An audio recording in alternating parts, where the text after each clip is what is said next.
SSGIS के YouTube channel geography with doctor Satish Chandra में श्रोताओं का स्वागत है। हम भूगोल के ऐसे प्रश्नों का स्टडी करेंगे, ऐसे प्रश्नों पर हम लोग डिस्कशन करेंगे जो विभिन्न प्रतियोगी परीक्षाओं जैसे राजकीय महाविद्यालय असिस्टेंट प्रोफेसर परीक्षा, GDC गवर्नमेंट डिग्री कॉलेज और मैनेजमेंट के degree colleges, aided degree colleges और PGT, TGT आदि परीक्षाओं के लिए अति महत्वपूर्ण प्रश्नों पर डिस्कशन शुरू कर रहे हैं, जिसमें पहला प्रश्न है, एक ही प्रकार का वातावरण जीवन यापन या संस्कृति के भिन्न तरीकों के लोगों के लिए भिन्न अर्थ रखता है। यह कथन निम्नलिखित अवधारणाओं में से किससे संबंधित है? स्पष्ट है कि इसमें यह कहा जा रहा है कि एक ही वातावरण है जो जीवन यापन और संस्कृति के भिन्न तरीकों के लोगों के लिए भिन्न अर्थ रखता है।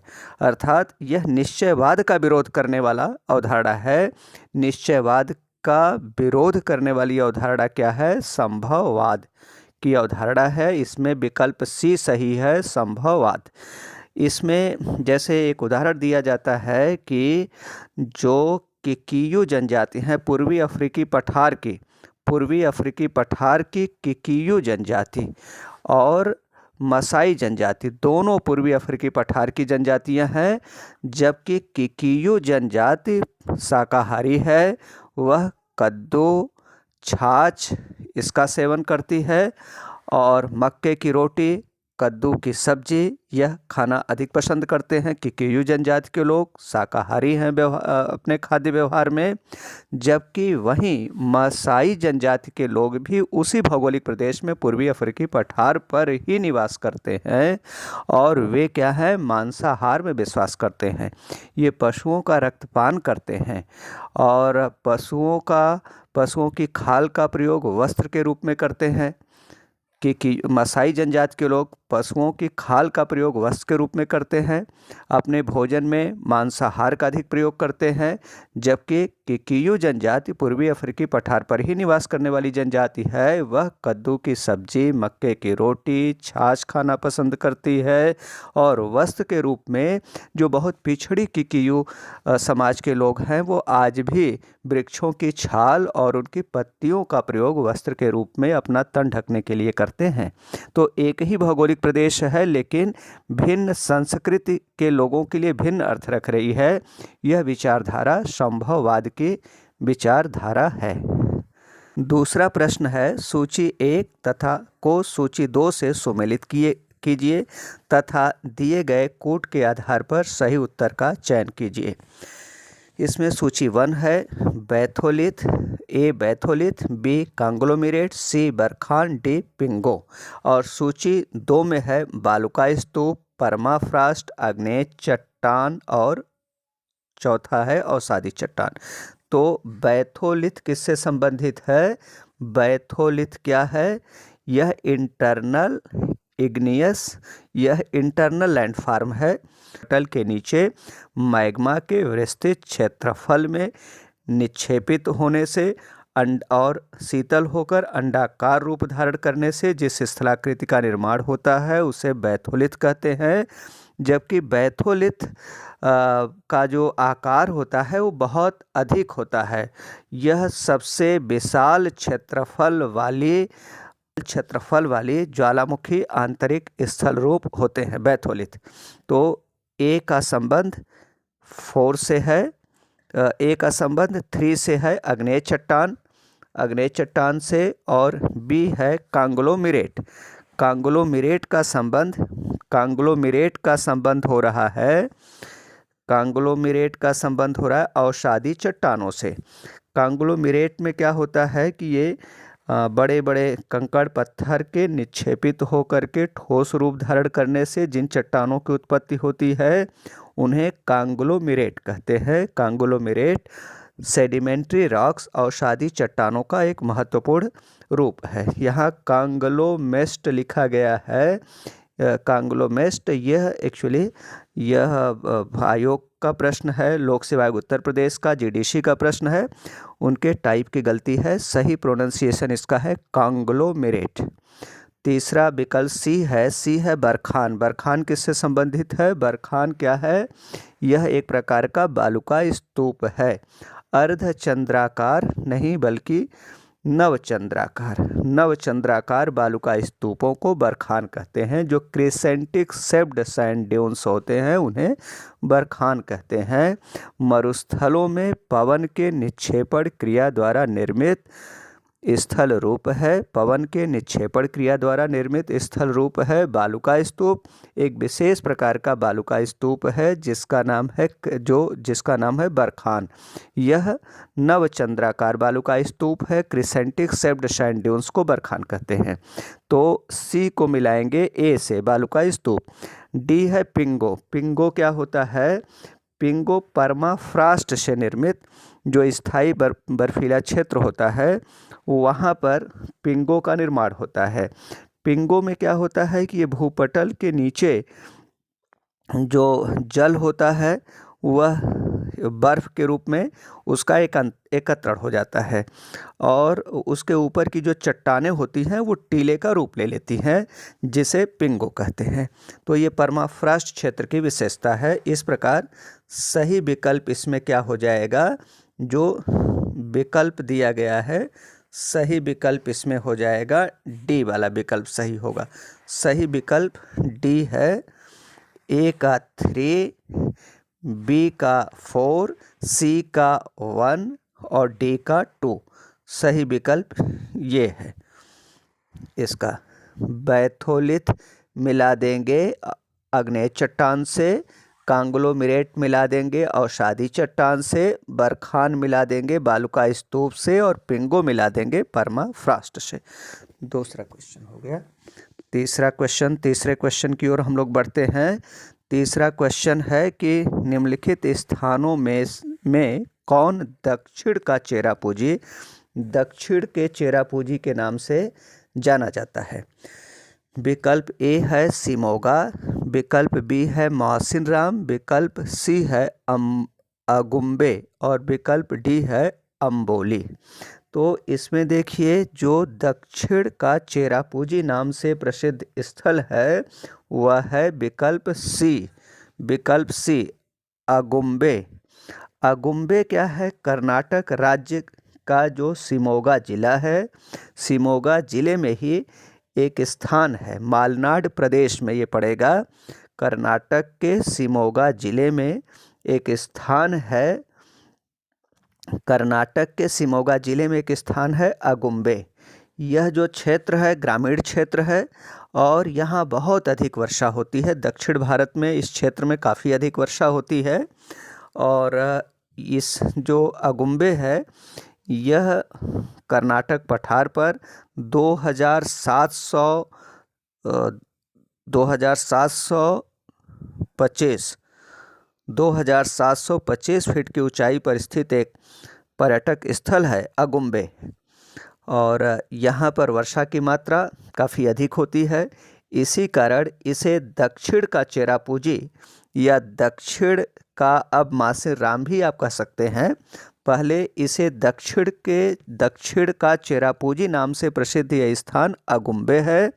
कर्नाटक राज्य के शिमोगा जिले का एक गांव है। ये दक्षिण का चेरापूंजी कहलाता है।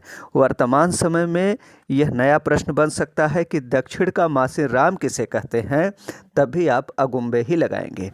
दूसरा इसमें जैसे जो 4 ऑप्शंस दिए गए होते हैं ये चारों ऑप्शंस 4 अलग अलग प्रश्न बना सकते हैं। इसमें जो विकल्प ए है शिमोगा है, शिमोगा ये कर्नाटक राज्य का एक जिला है और नगर भी है। इस नगर को जनरली शिवमोग्गा के नाम से जाना जाता है। पश्चिमी घाट का पर्वतीय क्षेत्र शिमोगा जिले से शुरू होता है। इसके अलावा विकल्प बी है मौसिनराम। जो मौसिनराम है ये चेरापूंजी से 16.5 किलोमीटर पश्चिम में स्थान है मौसिनराम। अब वर्तमान समय में विश्व का सर्वाधिक वर्षा वाला स्थान मेघालय का चेरापूंजी न होकर मेघालय का ही मासिन राम नामक स्थान हो गया है, जो चेरापूंजी से 16.5 किलोमीटर पश्चिम में स्थित है। मासिन राम में 1985 में लगभग 25,000 मिलीमीटर 25,000 मिलीमीटर या 2,500 सेंटीमीटर या 25 मीटर से भी अधिक वर्षा रिकॉर्ड की गई थी 1985 में, और यह इस वर्षा को Guinness book of world record में भी दर्ज किया गया था। 1985 में मासिन राम में जो वर्षा की मात्रा थी वो 25,000 मिलीमीटर से भी अधिक वर्षा थी। तो तभी से 1985 से ही यह स्थान विश्व का सर्वाधिक वर्षा वाले स्थान की सूची में इसका नाम दर्ज हो गया मासिन राम का। मासिन राम की औसत वार्षिक वर्षा वर्तमान समय में 11,872 मिलीमीटर है, या अगर हम लोग इसको सेंटीमीटर में लिखेंगे तो 1,127 सेंटीमीटर, या मीटर में दिखाएंगे तो 11.87 मीटर हो जाएगा मासिन राम की औसत वार्षिक वर्षा। अब एक नेक्स्ट जगह डी वाला है अम्बोली। अम्बोली क्या है? अम्बोली महाराष्ट्र राज्य का एक पर्यटन स्थल है, एक हिल स्टेशन है जो उत्तरी सह्याद्री है। उत्तरी सह्याद्री उसमें स्थित महाराष्ट्र राज्य, उत्तरी सह्याद्री का विस्तार किस राज्य में है?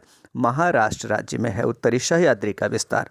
तो इसी उत्तरी सह्याद्री में एक हिल स्टेशन है जिसका नाम अम्बोली है, और यह महाराष्ट्र राज्य का एक प्रमुख पर्यटन स्थल भी है, पर्यटन केंद्र है।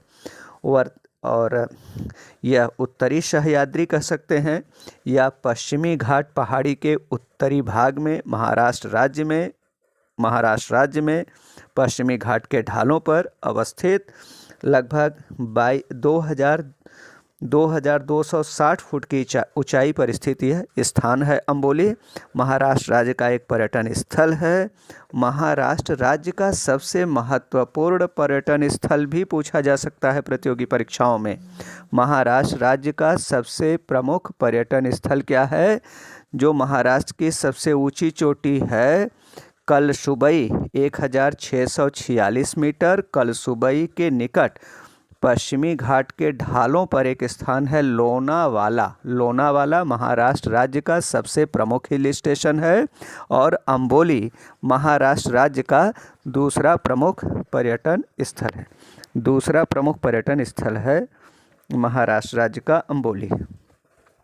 इसके बाद हम लोग तीसरे क्वेश्चन की ओर बढ़ते हैं, जो ये चौथा प्रश्न ना, ये तीसरा प्रश्न था। तीसरे प्रश्न का सही उत्तर क्या है? अगुम्बे। दक्षिण का चेरापूंजी किसे कहते हैं? कर्नाटक राज्य के शिमोगा जिले के अगुम्बे गांव को दक्षिण भारत का या कर्नाटक राज्य का चेरापूंजी या मासिन राम कहते हैं। अब हम लोग इसके आगे बढ़ते हैं। क्वेश्चन नंबर चौथा प्रश्न है, सपाट शिखर वाले समुद्री टीले को कहा जाता है? सपाट शिखर वाले समुद्री टीले को किस नाम से जाना जाता है? सपाट शिखर वाले समुद्री टीलों को गोयाट के नाम से जाना जाता है। गोयाट। इसमें निमन द्वीप लिखा गया है, निमन द्वीप। ये उतना सही उत्तर नहीं है। निमन द्वीप से डाउट क्रिएट होता है। इसमें इसका सही जो शब्द है इसके लिए वो है गोयाट, GUYOT। गोयाट जो है सपाट शिखर वाले समुद्री टीलों को गोयाट कहा जाता है। इसमें जो भित्ति है वो जनरली प्रवाल भित्तियों से रिलेटेड पूछा जा रहा है कि पहला विकल्प ए ये भित्ति है अर्थात प्रवाल भित्ति की बात है। दूसरा विकल्प जो गोयाट है यही सही उत्तर है। तीसरा विकल्प है शोल। शोल क्या होता है? शोल जनरली नदी चैनल हो या महाद्वीपीय शेल्फ हो, उस पर जो तलछटों का संचय हो जाता है जो जहाज़ों के लिए बड़ा ही खतरनाक होता है। तो ऐसे तलछट को जो कॉन्टिनेंटल शेल्फ पर महाद्वीपीय मग्न तटों पर निक्षेपित रहते हैं उन्हें शोल कहते हैं। और जो चौथा विकल्प है, डी वाला विकल्प है किनारा। किनारा का शाब्दिक अर्थ होता है, यहाँ इंग्लिश में जो ये पेपर का इंग्लिश वर्जन था उसमें बैंक लिखा था, तो नदी के तट को किनारा कहते हैं, बैंक कहते हैं, और समुद्र के तट को शोर कहते हैं। तो यहाँ पर ये बैंक लिखा था, तो नदी का किनारा तो इस टीले से कुछ रिलेटेड है नहीं, यहाँ पर बैंक है। तो सही उत्तर इसका गुयाट हो जाएगा। सपाट शीर्ष वाले जो समुद्री टीले हैं उनको गुयाट कहते हैं। नेक्स्ट क्वेश्चन है, हम लोग इसमें जीडीसी गवर्नमेंट डिग्री कॉलेज के प्रश्नों का अध्ययन कर रहे हैं। हम उसके जितने भी विकल्प हैं सब पर डिस्कशन इसलिए कर रहे हैं कि जितने भी विकल्प होते हैं वो परीक्षक के मन में कहीं ना कहीं रहते हैं, उन पर भी नए ढंग से प्रश्न पूछे जा सकते हैं आगामी वर्षों में। तो इसलिए सभी चारों विकल्प एक तरह से एक प्रश्न का एक्सप्लेनेशन जब हम करेंगे तो उससे आपके 8-10 प्रश्नों का भी उत्तर मिल सकता है। हम लोग इसमें बात कर रहे हैं भारत में कर्क रेखा कितने राज्यों से होकर गुजरती है। तो अब इसमें क्या है कि कर्क रेखा, प्रश्न ऐसे भी बनता है कि भारत के बीचों बीच प्रवाहित होने वाली अक्षांश रेखा क्या कहलाती है? कर्क रेखा भारत के बीचों बीच गुजरती है। यह कितने राज्यों से होकर गुजरती है? यह 8 राज्यों से होकर गुजरती है। कर्क रेखा मतलब 23.5 डिग्री उत्तरीय अक्षांश रेखा भारत के 8 राज्यों से होकर गुजरती है। ये 8 राज्य कौन कौन से हैं? ये 8 राज्य हैं राजस्थान 1, मध्य प्रदेश 2 हो गया, छत्तीसगढ़ 3 है, झारखंड 4 हो गया, गुजरात छूट गया था, गुजरात 5 हो गया, पश्चिम बंगाल 6 हो गया, और पूर्वोत्तर के 2 राज्य त्रिपुरा और मिजोरम। इस प्रकार 8 राज्यों से होकर, भारत के 8 राज्यों से होकर कर्क रेखा गुजरती है। तो यही भारत के मध्य से होकर गुजरने वाली रेखा है कर्क रेखा। ऐसे ही पूछा जा सकता है कि ऑस्ट्रेलिया के मध्य से होकर गुजरने वाली रेखा, तो मकर रेखा हो जाएगा उसका उत्तर। नेक्स्ट प्रश्न की हम लोग बात कर रहे हैं। नेक्स्ट प्रश्न है कि निम्नलिखित में से कौन मृदा वर्गीकरण की योजना को प्रस्तुत करने के लिए जाने जाते हैं? कौन से कृषि वैज्ञानिक हैं या भूगोलवेत्ता हैं? क्योंकि हम लोग जो मृदा है इसको पढ़ते हैं बायोजियोग्राफी में, जैव भूगोल में। तो जो कृषि वैज्ञानिक हैं जिन्होंने मृदा पर कार्य किया या जो इकोलॉजिस्ट हैं, इन सबको हम लोग बायोजियोग्राफर के रूप में पढ़ते हैं। तो इसमें कौन से वैज्ञानिक, कृषि वैज्ञानिक या कौन से भूगोलवेत्ता हैं जो मृदा वर्गीकरण योजना को प्रस्तुत करने के लिए जाने जाते हैं? तो इसका सही आंसर हो जाएगा सी। इसका सही आंसर हो जाएगा सी, जीएफ मारबट मृदा वर्गीकरण योजना के लिए जाने जाते हैं। इन्होंने जो 1938 का 1938 का मृदा वर्गीकरण है, USDA United states department of agriculture system, USDA system of जो सॉइल क्लासिफिकेशन है, जिसको 1938 में यूएसडीए ने प्रस्तुत किया था, United states department of agriculture ने प्रस्तुत किया था। उसके जो कर्ता धर्ता जो प्रमुख रहे हैं वो रहे हैं जीएफ मारबट या मारबट, MARBAT मारबट। इन्होंने मृदा को 3 प्रमुख वर्गों में विभाजित किया था, जिसमें जोनल, अजोनल, इंट्राजोनल। फिर इसके बाद जोनल में कई मृदाएं हो जाती हैं, जैसे लैटराइट सॉइल है, विषुवतरेखीय जलवायु प्रदेश की मृदा है। इसी तरह से पार्जोल सॉइल है, टैगा जलवायु प्रदेश की मृदा है। मरुस्थली मृदाएं हैं, मरुस्थली क्षेत्र की मृदा है। ये सब जोनल मृदाएं हैं। अजोनल जो किसी क्षेत्र विशेष में नहीं पाई जाती हैं, जैसे जलोढ़ मृदा अजोनल है। किसी भी क्षेत्र में, किसी भी भौगोलिक प्रदेश में जलोढ़ मृदा पाई जा सकती है जहां नदियों द्वारा लाए गए अवसादों का निक्षेप होगा, वहां जलोढ़ मृदा मिलेगी, एलुवियल सॉइल। तो यह अजोनल सॉइल है।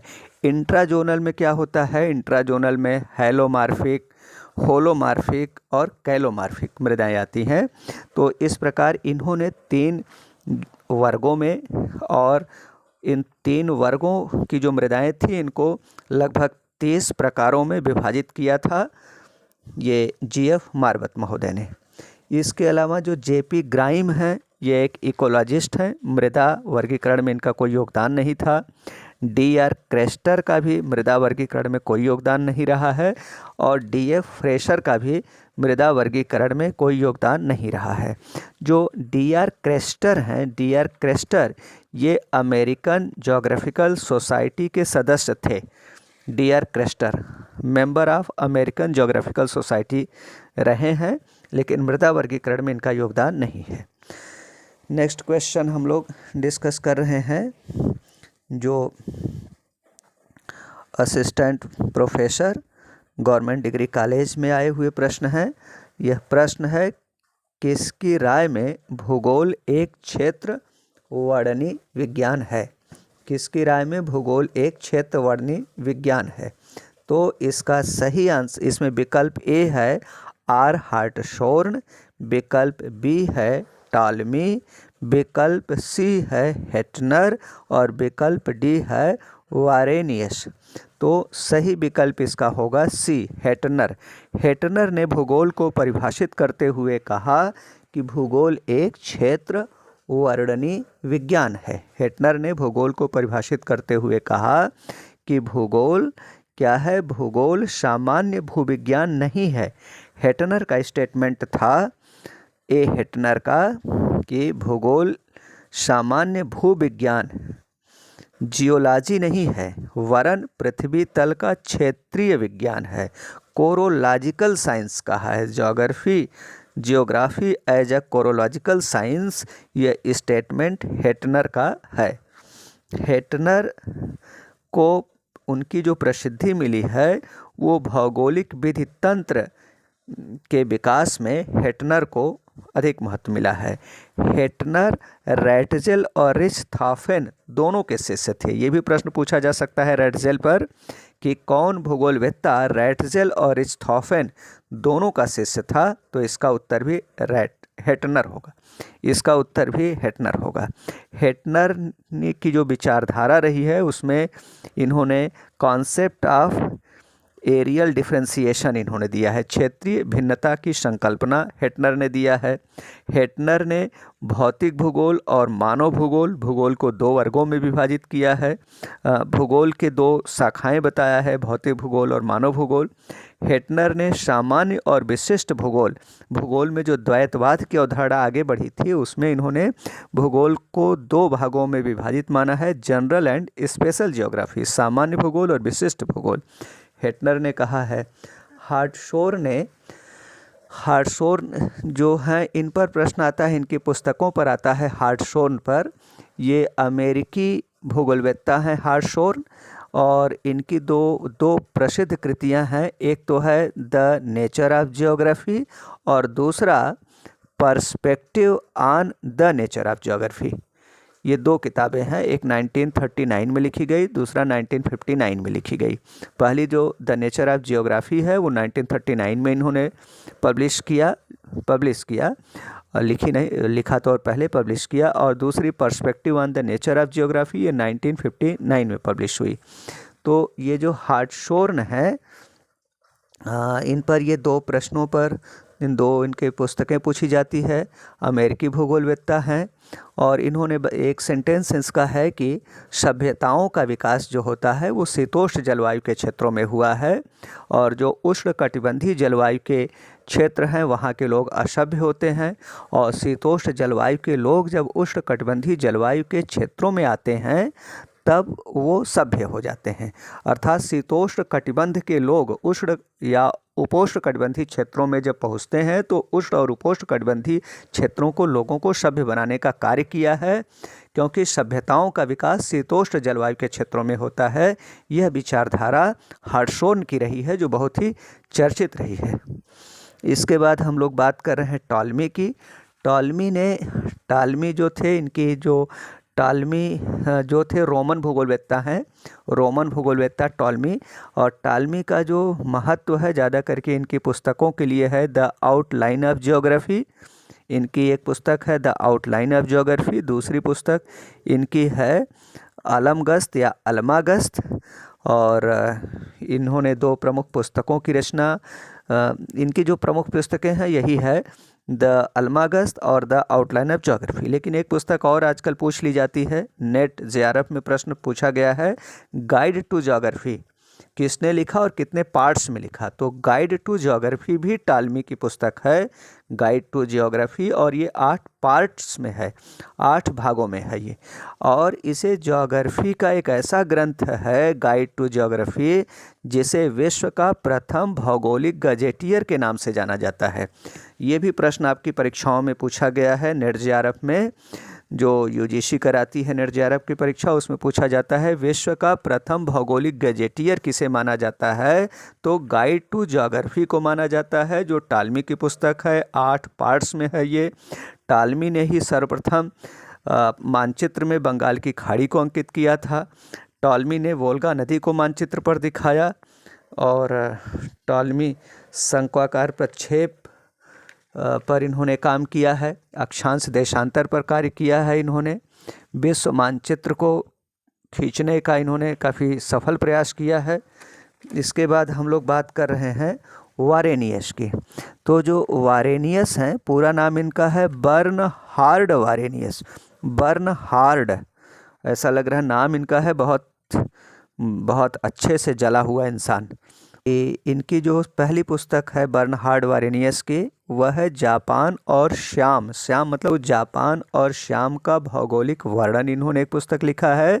और दूसरा इनका जो महत्वपूर्ण कार्य है बर्नहार्ड वारेनियस का, इन्होंने 1650 ईस्वी में, यह जब डार्क एज था, उस समय इन्होंने भूगोल की एक पुस्तक लिखी थी, सामान्य भूगोल। और सामान्य भूगोल में इन्होंने भूगोल को 2 वर्गों में विभाजित किया, द्वैतवाद की आधारशिला रखा। और इन्होंने भूगोल को क्रमबद्ध भूगोल और विशिष्ट या प्रादेशिक भूगोल में विभाजित किया। विशिष्ट भूगोल, क्रमबद्ध भूगोल और विशिष्ट भूगोल में विभाजित किया था।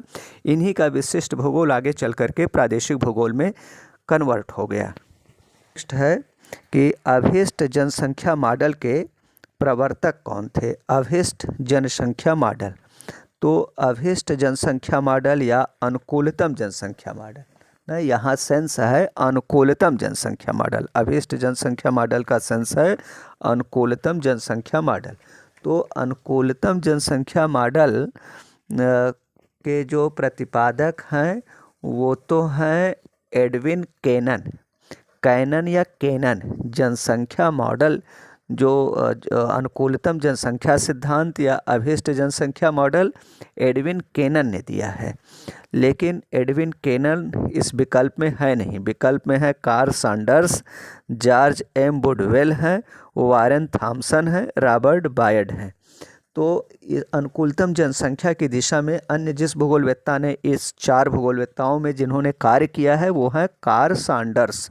कार्ल सैंडर्स ने सबसे पहले अनुकूलतम जनसंख्या को परिभाषित करते हुए इन्होंने कहा कि अनुकूलतम जनसंख्या वह है जो अधिकतम कल्याण उत्पन्न करे, जो अधिकतम कल्याण उत्पन्न करे वह अनुकूलतम जनसंख्या। अर्थात इस जनसंख्या से अधिक जनसंख्या होगी तो मानव कल्याण कम होगा, इस जनसंख्या से ज़्यादा जनसंख्या होगी तब भी मानव कल्याण कम होगा, और इस जनसंख्या से कम जनसंख्या होगी तब भी मानव का कल्याण कम हो पाएगा। अधिकतम मानव कल्याण, वह जनसंख्या जो अधिकतम मानव कल्याण उत्पन्न करती है उसे ऑप्टिमम पॉपुलेशन या अनुकूलतम जनसंख्या या अभिष्ट जनसंख्या कहते हैं। कार्ल सैंडर्स का दिया गया ये मॉडल है। इसमें जो वुडवेल हैं इन पर भी प्रश्न आता है। ये वुडवेल ना हो करके ये सही नाम है बोर्डविले।